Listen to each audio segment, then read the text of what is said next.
Hi guys, આપણે એમેઝોનમાંથી parcel મંગાવી લીધી છે અને એ પાર્સલમાં શું આવ્યું ને એ તમને દેખાડી દઉં. તો અત્યારે આપણે પાર્સલનું અનબોક્સિંગ કરીએ છીએ અને એમાંથી મેં એક માઇક મંગાવ્યું છે બ્લોગને રીલ્સ એડિટ કરવા માટે. તો એ માઇક કેવું આવ્યું છે, એની ક્વોલિટી કેવી છે, બધી તમને અત્યારે બતાવી દઈએ. તો ચાલો અનબોક્સિંગ કરીએ.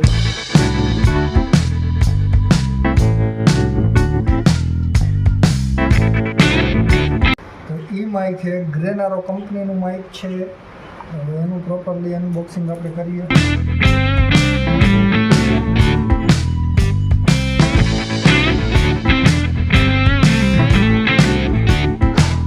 ગ્રેનારો P10નું માઇક છે.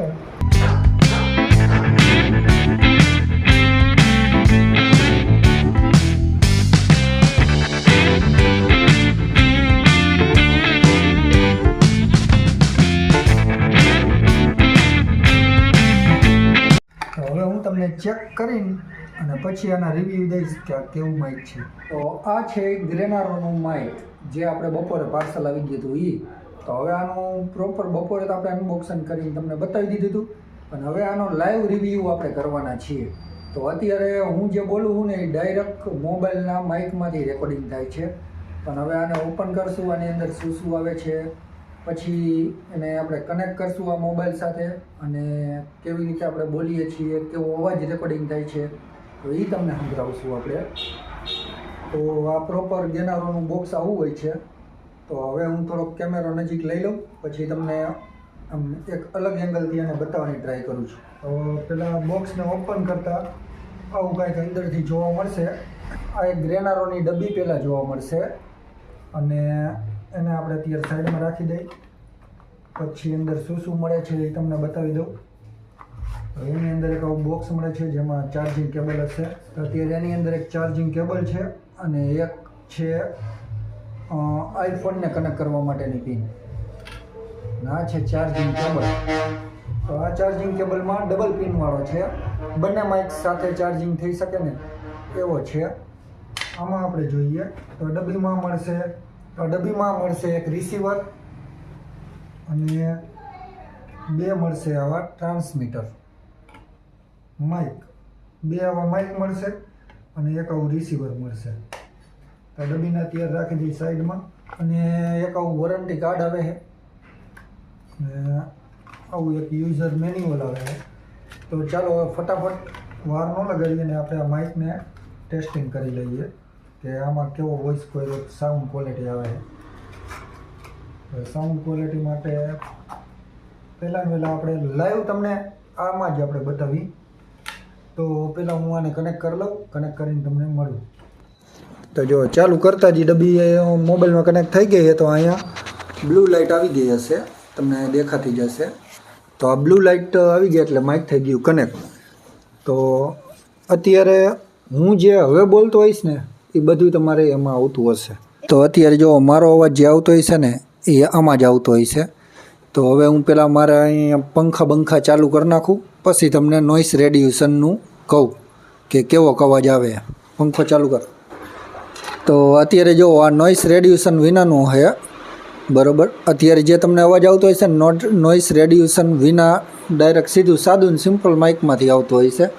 અત્યારે પંખો ચાલુ છે, પંખાનો અવાજ પણ કદાચ આવતો હશે. તો હવે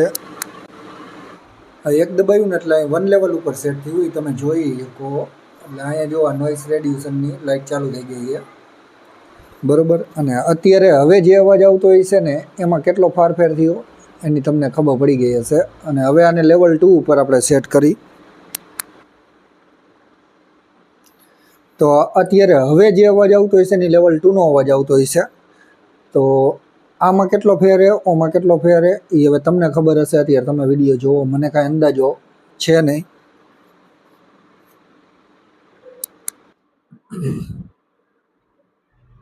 અને હવે લેવલ 3 ઉપર આવે, લેવલ 3 ઉપર સેટ કરી નાખ્યું છે. તો હવે જે અવાજ આવે એ મેક્સિમમ નોઇસ રેડ્યુસ કરીને અવાજ આવતો હશે. તો એનો અવાજ કેવો, પહેલા નોઇસ રેડ્યુશન પહેલા મોડમાં અવાજ કેવો હતો, બીજા મોડમાં અવાજ કેવો, અને ત્રીજા મોડમાં અવાજ કેવો, એની તમને એક્ઝેક્ટ ખબર પડી ગઈ હશે. તો હવે નોઇસ રેડ્યુશનને બંધ કરવું, અને આમાં એક મસ્ત ફ્યુચર આપ્યું છે જેને કહેવાય છે રિવર્બ મોડ. ઇકો મોડ કહેવાય એને. તો હવે આપણે એને ચાલુ કરશું. એને ચાલુ કરવા માટે આ નીચેની જે સ્વિચ આવે ને એને 2 વાર પ્રેસ કરવાની રહે. તો અત્યારે જો આ રિવર્બ મોડ સેટ થઈ ગયો છે. તો હવે મારો અવાજ કેવો આવે છે એ તમે સાંભળી શકતા હશો. અને આ મોડ છે ને એ કોઈ રીલ્સ બનાવવી હોય કે કોઈ ઇકોમાં વિડીયો બનાવવો હોય, ઇકો મોડમાં કોઈ વિડીયો બનાવવો હોય તો એના માટેનો હોય. આ મોડ ઘણા અત્યારે ક્રિએટર યુઝ કરે છે અને ઘણા નથી કરતા. તો આ મોડને હું પહેલાં ડિસેબલ કરી નાખું, કેમ કે આ મોડથી અવાજ ડબલ જેવું લાગતું હશે તમને. તો હવે આ માઇકને પ્રોપરલી સેટિંગ થઈ ગયું છે. રિવર્બ મોડ ડિસ્કનેક્ટ થઈ ગયું, નોઇસ રેડ્યુશન ડિસ્કનેક્ટ કરી નાખ્યું, આપણે બંધ કરી દીધું એ બધું. અને હવે જે અવાજ આવતો હોય છે ને એ સાદો સિમ્પલ માઇક તરીકે જ આમાં આવતો હોય છે. અને આમાં એક જુઓ તમે આવું મેગ્નેટિક એક આવે અને એક આવો ચીપિયો આવે. તો આ માઇકને તમે ગમે ત્યાં આવી રીતે રાખી દેવાનું અને પછી તમે બોલી પણ શકો. આવી રીતે ટીક પણ કરી શકો અથવા આવી રીતે મેગ્નેટિકથી ચોંટાડી પણ શકો તમે. આવું હતું કંઈક આજનું માઇક. અને હવે અમારી જેટલી પણ રીલ અને બ્લોગ આવશે ને તે આ જ માઇકમાં અમે રેકોર્ડ કરવાના છીએ. તો આ માઇક કેવું લાગ્યું જરીક કોમેન્ટ કરી દેજો.